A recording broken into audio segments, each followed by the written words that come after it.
अस्सलाम वालेकुम स्टूडेंट्स। आज के इस वीडियो लेक्चर में हम फार्मूला मास के बारे में जानने की कोशिश करेंगे और फार्मूला मास किसी भी आयनिक कंपाउंड के लिए हम कैसे कैलकुलेट करते हैं, उसकी कैलकुलेट करने का तरीका भी हम यहाँ पर आपको बताएंगे। तो सबसे पहले यहाँ पर इसको डिफाइन करते हैं कि फार्मूला मास होता क्या है। यहाँ कहते हैं the sum of atomic masses of ions present in the formula unit of ionic compound. आप एक आयनिक कंपाउंड लेते हो, उस आयनिक कंपाउंड का में एक फार्मूला यूनिट होता है। उस फार्मूला यूनिट के अंदर कितने आयंस मौजूद है, उन आयंस का हम क्या लेते हैं, सम लेते हैं। तो सबसे पहले हम कहते हैं आयनिक कंपाउंड। आयनिक कंपाउंड ये वो कंपाउंड होते हैं कि जिनके अंदर आयंस मौजूद होते हैं, इसको हम क्या कहते हैं, आयनिक कंपाउंड कहते हैं। उसके बाद दूसरा लफ्ज़ आता है फार्मूला यूनिट, ठीक है। और फार्मूला यूनिट जो होता है ये वो आमतौर पर जो आयनिक कंपाउंड होते हैं ना, इसमें स्मॉलेस्ट रिपीटिंग यूनिट्स होते हैं, ठीक है, जो कि उसमें रिपीट होते हैं, जो कि सिंपलेस्ट रेशो बताते हैं हमें उस आयनिक कंपाउंड का, तो उसको हम क्या कहते हैं, फार्मूला यूनिट कहते हैं। तो उस फार्मूला यूनिट के अंदर कितने आयंस मौजूद हैं, उनका मास जब हम टोटल करते हैं तो उसकी वैल्यू को हम क्या, वो जो वैल्यू आती है उसको हम क्या कहते हैं, फार्मूला मास कहते हैं। तो हम एक सिंपलेस्ट एग्जांपल लेते हैं फार्मूला यूनिट, फार्मूला मास का, उसके बाद इसके बाकी एग्जांपल की तरफ जाने की कोशिश करेंगे। तो सबसे पहले हमारे पास आता है NaCl, ठीक है, सोडियम क्लोराइड, जो कि आमतौर पर हम क्या करते हैं, घर पे इसको हम यूज़ करते हैं। तो इसको हम आयनिक कंपाउंड आमतौर पर कहते हैं, ये आयनिक कंपाउंड होता है और इसको हम फार्मूला यूनिट भी कहते हैं, एक आयनिक कंपाउंड है। जैसे यहाँ पर आपको सोडियम नज़र आ रहा है, देखिए सोडियम है, सोडियम का एटॉमिक मास यहाँ आपको दिया हुआ है, कितना है, 22.98 है, ठीक है। और दूसरा जो एटम मौजूद है वो कौन सा है, वो क्लोरीन 35.4 है, ठीक है। ये देखें क्लोरीन 35.4। तो यहाँ पर जो सोडियम है उसकी तादाद यहाँ कितनी है, हम देखेंगे सोडियम और क्लोराइड। अब देखें सोडियम की तादाद कितनी है, 1 है, और क्लोरीन की तादाद भी 1 है।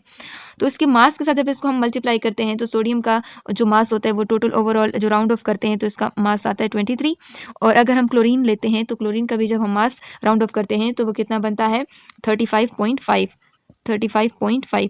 अब देखें जब 23 को 1 के साथ मल्टीप्लाई करेंगे तो आ जाएगा 23, और इस 35 को अगर हम 1 के साथ मल्टीप्लाई करेंगे तो ये आ जाएगा 1। अब देखें यहाँ 0 है तो इसको हम क्या, हमारे पास आ जाएगा ये 5, इसको जिसे हम प्लस करेंगे 3 और 2 मिला के 8 आ जाएगा, और ये क्या आ जाएगा 58। तो देखें सोडियम क्लोराइड का जो मास होता है और ये जो फार्मूला मास है इसको हम क्या, वो कितना है हमारे पास 58.5 AMU। तो जैसे आप यहाँ देख सकते हैं कि जो 2 है ना, ये इन हाइड्रोजन के लिए भी है और ये 2 इस नाइट्रोजन के लिए भी है। तो जैसे ही आप 2 मल्टीप्लाई करोगे, सबसे पहले इसको अपने लिए ना आप ओपन करके लिख लें। तो जैसे आप ओपन करके लिखोगे तो ये आ जाएगा आपके पास N2, और अगर आप इसको इस 4 के साथ मल्टीप्लाई करोगे तो ये आ जाएगा आपके पास कितना, 4 2 8 हो जाएगा, और यहाँ देखिए SO3। तो ये असल में ना हमने इसको अपने लिए सिंपलीफाई किया है कि हम इसके, ताकि हमें पता चले कि इसमें कितने एटम्स मौजूद हैं। तो यहाँ देखिए नाइट्रोजन, हाइड्रोजन, इसमें ऑक्सीजन, इसमें सल्फर। तो देखिए इसमें इतने सारे मतलब 4 डिफरेंट तरह के एटम्स मौजूद हैं।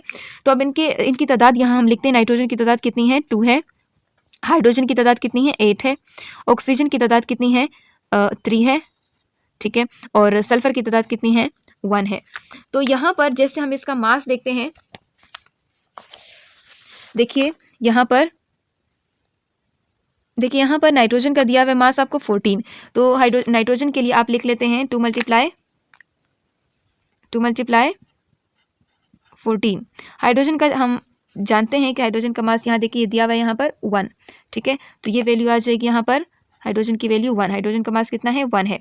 और ऑक्सीजन का यहाँ पर कितना दिया हुआ है, ऑक्सीजन का भी देख लेते हैं। यहाँ देखें ऑक्सीजन का मास कितना है, 16.99, राउंड ऑफ करें तो यहाँ पर आ जाएगा 15.99, तो राउंड ऑफ करें तो यहाँ पर 16 आ जाएगा।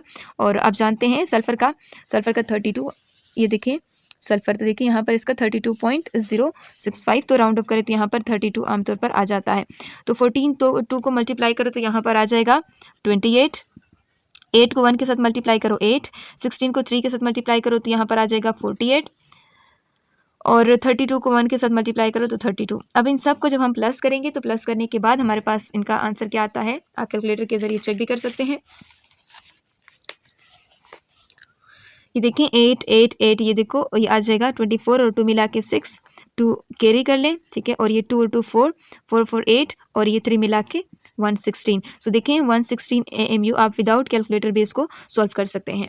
तो ये इस तरह के जो सब्सटेंसेस होते हैं, इस तरह के जो आयनिक कंपाउंड होते हैं, इसका जो मोलिकुलर मास होता है, जो फार्मूला मास होता है, आप इसको फाइंड आउट कर सकते हैं, ठीक है। मोलिकुलर मास हम मॉलिक्यूल के लिए कहते हैं, और जो फार्मूला मास होता है वो किसी भी आयनिक कंपाउंड के लिए हम क्या करते हैं, लिखते हैं।